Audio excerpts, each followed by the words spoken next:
everyone, it's another great day and this is Natasha and welcome back to my vlog. So for today's video, ang gagawin natin is I'm gonna show you our experience here in Baguio. Actually, it's our day one and ano lang to, bonding with Empress, our beloved mentor, and of course, the whole Dream Squad. And happy ako kasi first time ko pong gagamitin itong DJI Osmo Pocket 3 natin for vlogging. Sabi ko, practice para before tayo magpunta ng Korea, marunong na tayo gumamit. Grabe oh, happy ako kasi wala na siyang alog-alog and sumasabay talaga yung gimbal sa atin. And I'm happy kasi napakaganda ng quality, kita naman ngayon. So, I'll show you kung saan tayo magstay here in Baguio and I'm gonna show you our experience dito din sa kung saan kami nag-stay. And makikita mo naman, sobrang ganda talaga. So, samahan mo kami here in Baguio trip. Dream Squad Empress goes to Baguio.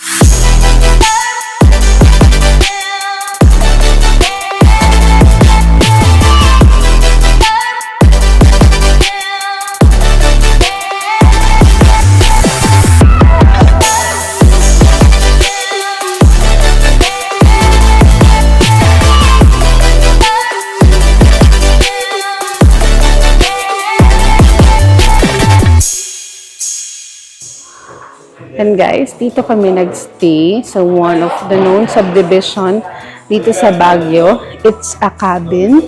So, ito yung sala niya. Here's the kitchen. And yun yung dining.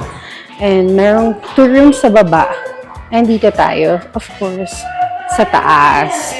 At honestly, hindi ko rin alam anong ganap natin for the Baguio trip. But for the day one, we just wanna stay dito sa magandang cabin na natulunan namin. I think it's 18,000 or 17,000 per night and sobrang sulit.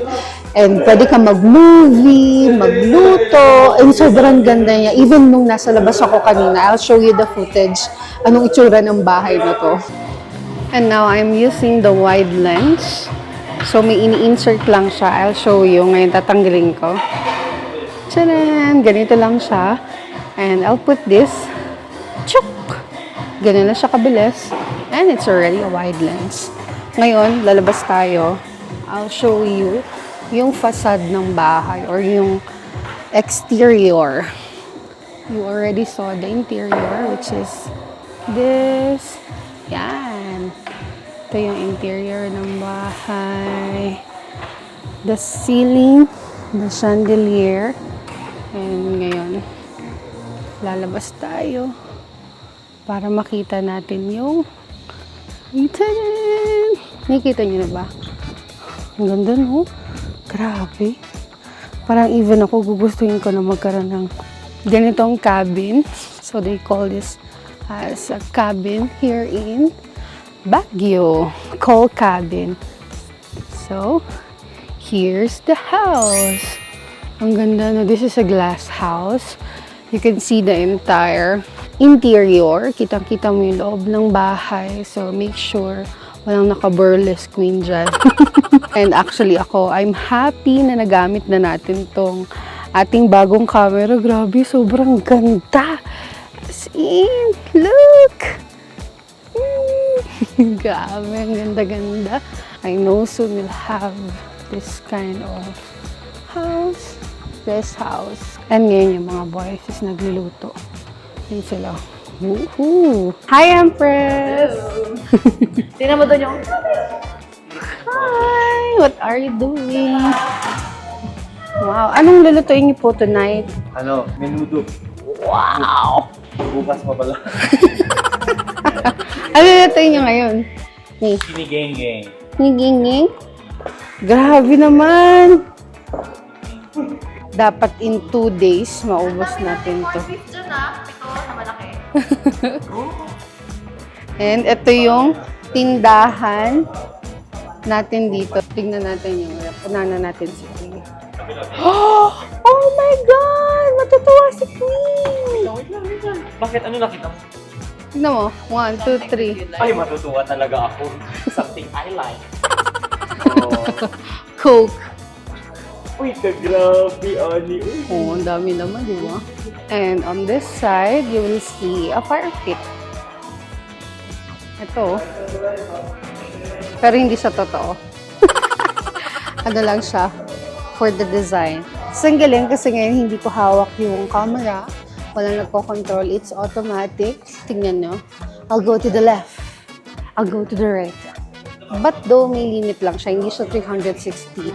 Pero pwede na, di ba? So, 1 month din tayo. Up. Bago yun ah. Siyempre, wala tayo sa lugar. Ano? Wala tayo sa lugar. Siya rin yung nagsain. Kamusta yung sinain? Wala kang hindi nakain. Bakit? Hindi na eh. I-ano mo kasi mo. Tapos isa sa nga. Kulang daw sa tubig. And we will going to eat. Ang ulam natin ay sinigang. Yes. And corned beef. Corned beef. Corned beef and pipino. Ano to? What's this? Talaba? Oyster? Where? Oh my God, I like talaba. Ito yan. So, kain muna tayo.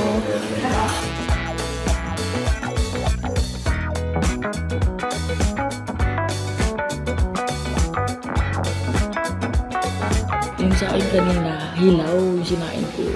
So, doon na namin kung hilaw, natulog na lang ako. Ay, may matigas pa yung ibabaw. Kulang sa kanin. Kulang sa tubig. Okay pa yung sobra sa tubig eh. Pero medyo, ano po yung Jollibee na kanin? Oo. Kulang talaga. Sabi ko, sige, magsain na lang ako kasi madali gawin. Yung pagluto, hilaw. Ginamit pa niya, warm. Oo, hot water pa. Hot water. Talino, di ba? Eh, gusto ko maluto agad eh. Kaya hot agad. Pero, ano nangyari? Ayun, pang breakfast bukas. It's night time. It's already 3 a.m. And nagligo tayo kahit sobrang lamig. Tomorrow is tutur tayo dito sa Baguio Strawberry Picking, Mindspeed Park. And hindi ko na lang alam kung ano pa yung iba. So, yan lang. See you tomorrow. Reviewing my upload content for tomorrow.